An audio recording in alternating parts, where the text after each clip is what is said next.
Novato, California, Marin County, the gorgeous Marin County. Is a beautiful day out here. We are on the porch of Shel Israel's house, and Shel is a writer, and he speaks about technology's impact on work and on life, and he's been a speaker on all continents.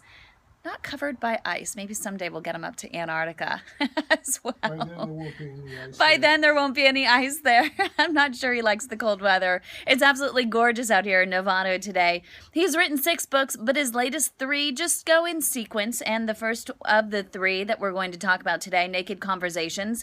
The other one is Age of Context, and they were written with tech evangelist Robert Scoble. We know who he is as well. And they were critically acclaimed bestsellers. Now, Naked Conversation was the first book to successfully argue that business should adopt social media. And if you're not on social media today, you better get on social media. I think you're a little late to the party then.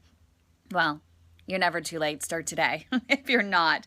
The other book, Age of Context, demonstrated how social media was converging with mobile sensors, location, and data technologies to ferment a storm of change and technology's role. And now he has a brand new book, which we're going to get into a little bit more detail today and hopefully inspire you to buy it. It's absolutely fantastic. It's called Lethal Generosity, and it's the 3rd in the series. And here he examines a new convergence between contextual technologies and the emergent millennials, the first generation of digital natives. So first of all, I want to welcome Shel Israel, and thank you so much for inviting us to your house. We're trying to get a good picture of you here. I might have to move because there you are. I'm going to go to the other side and sit in the sunlight. And now I can be blinded by the light. And now you can be blinded. Sorry about that. No problem. No problem. We have quite a few people that are joining in here. And we want to first know what inspired you to write your book, Lethal Generosity, the 3rd in your sequence? Well, the last book written with Robert was tech-focused, and we kept promising how great it was going to be in retail. And then we finished the book, it went out, it did very, very well, but it was a little bit of vision-based prediction. And all of a sudden, beacons hit the stores, and then location technologies, and then resolutions to privacy and data started happening. And so in a very short period of time, a story about what not just retail, but all businesses like airports, stadiums, concert halls, where people and the enterprise intersect, were changing. And a great deal has changed in just a couple of years, so that inspired the new book. And I didn't need Robert because this book is less technical than the last 2. Sorry, Robert. Sorry, Robert. I'm sure. Didn't he write a forward in here? He wrote the forward, and he's been a huge help in all of this. He ended up being the most mentioned person in the book as well. So fantastic. And so you talk in the book about a power shift, moving from brands to buyers. How so? Technology allows people to tell each other what they think of companies, and that influence is much more powerful than what brands can tell you. Marketing historically has been about a company telling you what you want. Right. And now we have the power to tell them what they want, and they can either comply with our desires or not. They can tell us how great they are, or their last customer can tell us how terrible they are. Who are we going to believe? We're going to believe each other. And so where is the balance between the two? Because obviously companies still have to market. I'm prescriptive in that I argue that companies that wish to survive need to adopt the new ways. I find that the companies that use these technologies to understand what people like, what people trust, what people want, and use these technologies to give them superb experiences will end up building loyalty, retaining customers, lowering their marketing costs, increasing their profits. And any company that doesn't want that, I only have one word to say, and that's bye. So how do they adjust? What are some tips? Well, for one thing, hug the millennials. Millennials are the majority of the global marketplace now. They're the employees, the customers, and the competitors. And they do things differently. They do things differently because they're digital natives. For those of us who are of advanced years, um, using technology is still an acquired taste. We do it with kind of a foreign accent. Digital natives are just naturally attached to this. And companies that still have the silos um, lose the advantages of companies that are starting to make the whole process from site to store to site a seamless experience. And so, in terms of the millennials, what are the technologies? What are the outlets that they are using right now that you would suggest that companies do pay attention The to? biggest change has been beacons or location technologies. We have 411 who's partnering with Esri, for example, and Esri is the one that has the satellites going over our heads, Okay. watching us, reporting to the banks when our lawns turn brown and it's not a drought area like this is. And that tells the bank that you may not be a good credit risk because you're letting your lawn go brown. Now they're telling Home Depot when you pull up and you're a loyal customer. That's an important part because you've opted into this. When you get out of the car, the Esri satellite reports to the store that you're there. The store pulls up your data, discovers you're building a deck.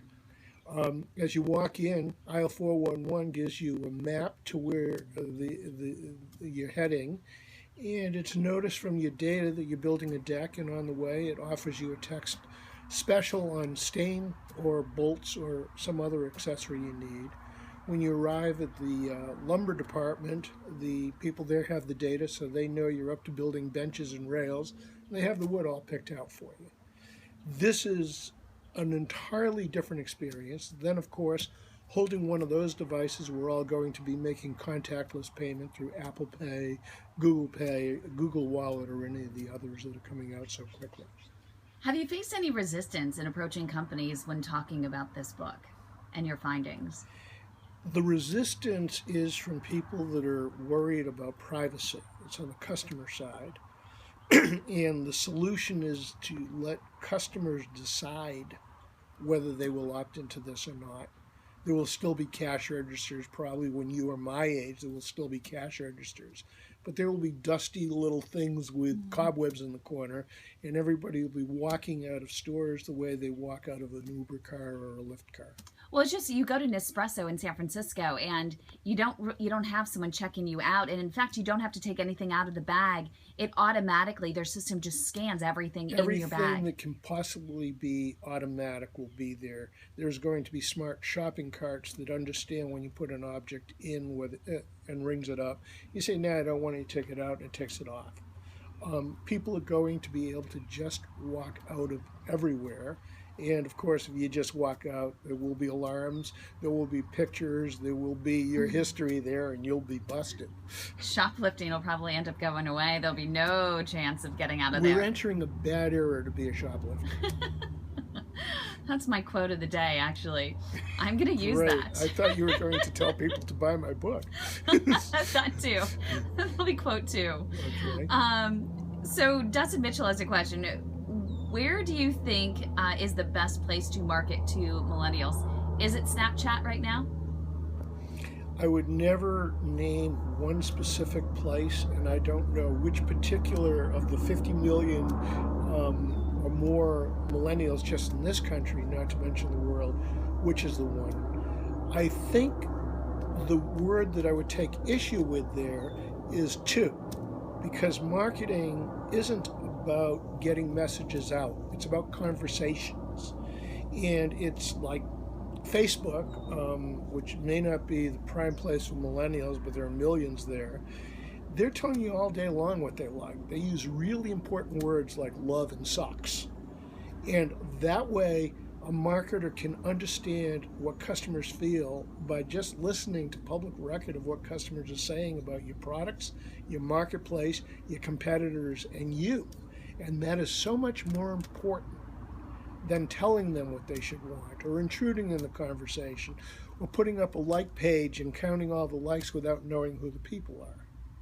There's a company called Vintank. It was recently bought by W2O, a PR firm. Vintank simply listens to social media and finds out um, what people like. So if somebody likes wine and they're going to Napa, then as you ride by a particular winery, they have a geofence and they can invite you in for a special offer. W2O bought them so they can make the same kind of offers in any kind of store, in any kind of retail operation. It can actually be used to help ticket scalpers outside of a Niners game. So the answer is don't market to, market with. Don't talk to, listen to. And we're already seeing some of these technologies come about. You know, for example, in Waze, you drive by, there's a McDonald's that's, half mile away, and it Yep. asks you, it pops up a deal on there, and it says, hey, do you want to go half a mile out of your way? It's only going to take you, 5 extra minutes. Do you have time? This is this is how everything is going to work. There is a new technology coming in called LTE Direct, which reverses this though. And you and I can say, hey, we're hungry. Here we are in Nevada, California, and we're in the mood for seafood lunch. And we post this up on what'll be a Facebook app, a Yahoo app, and about 5 other places. And stores around us or restaurants around us can start offering us special deals on seafood. We can say no sushi, and those will be filtered out. We can say we're in the mood for salmon, and those will be given a top priority. So these technologies are a democratizer in many, many ways because we can tell people what we want when we want it, and then they can bid for our business. And some people would argue because there's Yelp, because there are all kinds of different, location-based apps that allow you to find food and such. But when I was in Denver, I had 3 of them that were sitting there on my phone. I went to all 3 of them, and I still instantly could not get a great restaurant that I really wanted to. And I ended up with 2 of the worst places I think I could have ever gone to. And there was a great one just a block away that didn't pop up. I'm not sure about Yelp enough to make a videotape statement, but their practices are highly questionable, and the results that most people I know get with Yelp, I no longer use it, are highly questionable.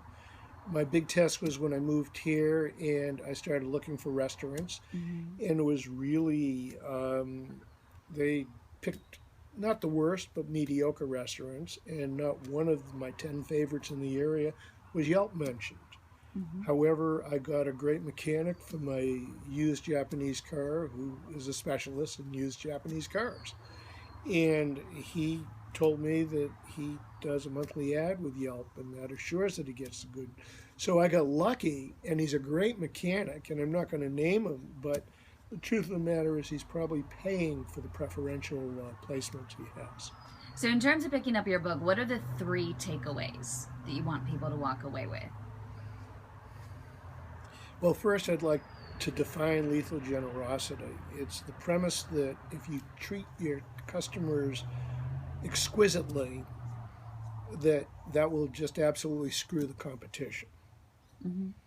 Secondly, is that if you look at yesterday's best practices, you will never be able to find better practices, and you will be caught following yesterday's thought leader.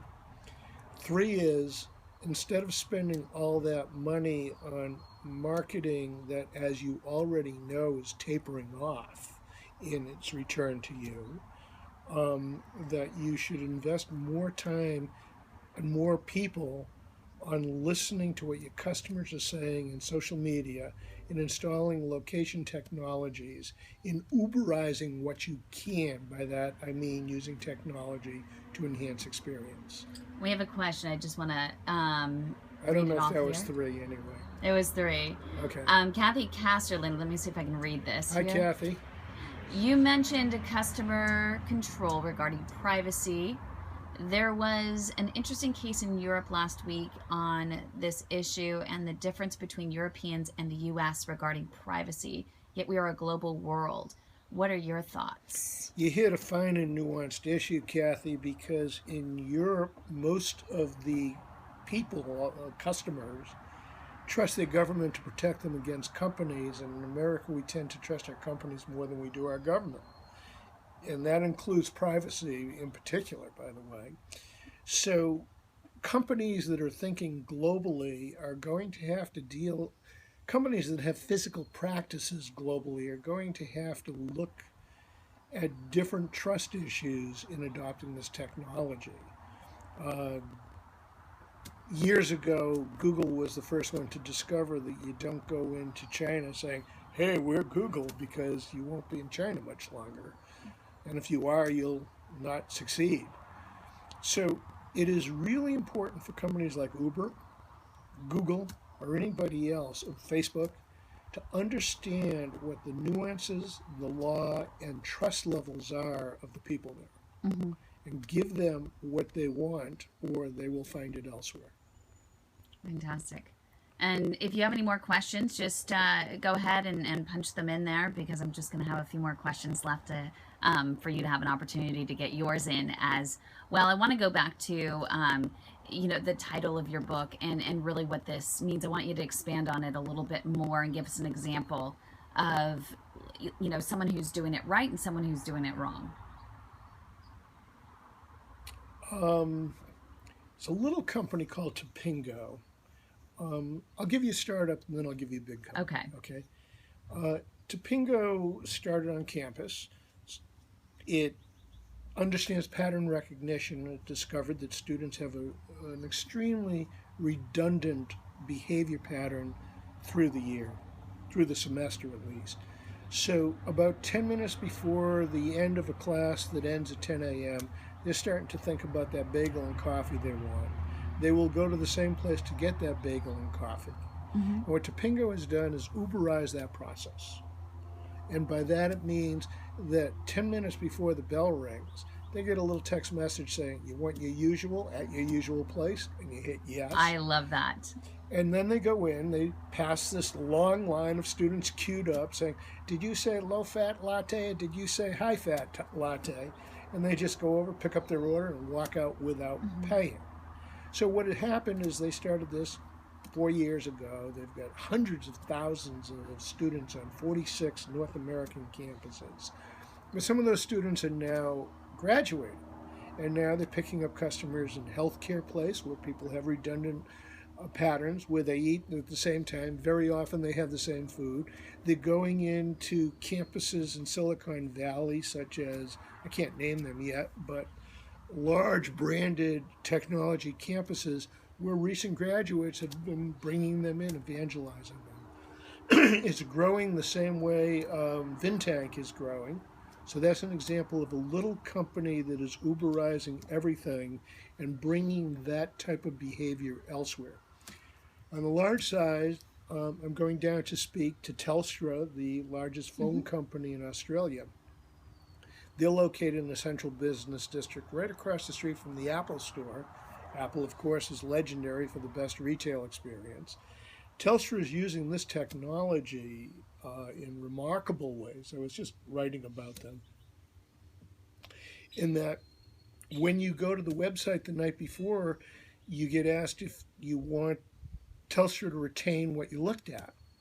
So if you go into the store the next day, when you're greeted, the data comes up that says you're looking for a new phone, and these are the products that you looked on online, and they bring out those 3 products for you to look at. If you want to compare them, you go to an optical scanning glass top table that lets you lay down the 3 phones and look at the data of what each of these have, lets you compare the contracts. And then if you can't decide, you take home a little NFC card with you, and you can review this in your own computer at home. You can go online and buy it, or you can say, yeah, I want it, and go back to the store the next day and pick it up. Don't you wish you could do that with the presidential vote? Oh, God, don't get me started on politics. I can't do sound bites on that, other than to say, ugh. The other thing that's interesting there is across the street from where the Telstra store is the Apple store, which used to be the coolest place around. They compete. They both sell phones. Wow. So what I've just learned since the book came out a month ago is that Apple is about to modernize all its stores using contextual technologies. They're starting with, this is the good news, the Corte Madera store.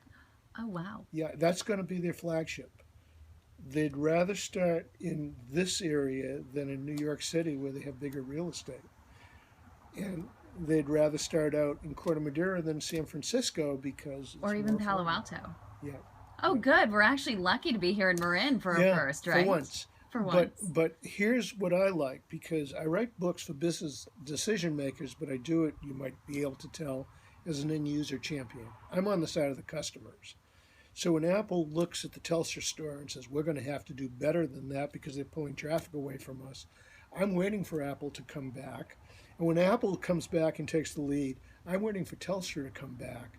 And how do they know who's winning? They have their own data, their store data, their sales data, but they're also going to know what's being said about them through social media. So it all ties together, these five forces. Okay, let's see. I think we have a couple more questions here. Oh, someone just said, Neil just said he loved the Topingo at SCU. I have yet to speak to anyone who used Topingo who did not love it. I have not heard a single unhappiness case. Kathy has another, but she just wants to know more about treating a customer exquisitely and what are some great examples. I think you just gave a couple great examples. Yeah, did she ask a question before I just answered that, or? Probably as you're answering that. Hey Kathy, I got a great deal on a Kindle book that tells you everything I did. Only $4.99 between now and October 15th, which is coming up fast. Is it called Lethal Generosity. Thank you so much. Thanks everyone for joining us. We really appreciate it. This is Shel Israel, and this will be available at edcast.com/10-minute insights. And of course, you can pick up his book, Lethal Generosity.